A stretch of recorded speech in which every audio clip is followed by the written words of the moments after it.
Sometimes we need to quote somebody, whether it's a book passage or something somebody said on a different blog. There's a lot of different uses. Think of it just when writing a normal article with pen and paper. There are some times when you need to quote somebody, and we can do that within HTML as well by using what's known as the block quote element.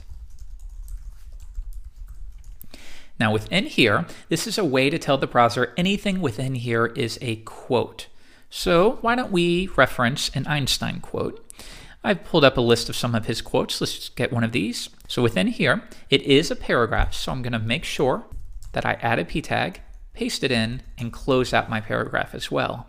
And remember what we learned about indentation? It's a good practice to make sure we indent so it's easy to tell that this paragraph is a child of the block quote.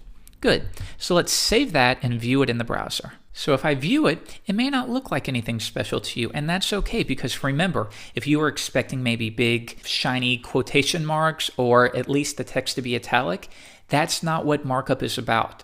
Markup does not specify formatting or font weight or font style. It's simply to describe your content, and that's something you always need to remember. So you might be thinking, well, why would I ever use that? It's easy to do this. I get the same effect, and it's less markup.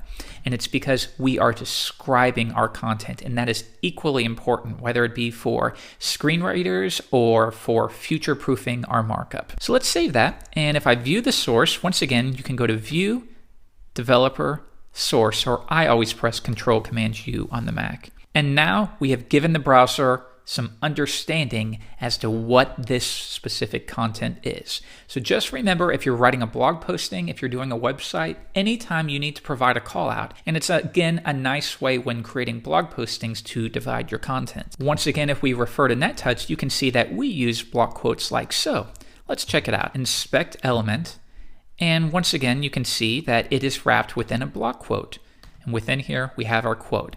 And then we're using styling or cascading style sheets to make the text italic, to add a quotation mark here to make it look like a quote. But the markup alone is simply a block quote with the paragraph tag in it.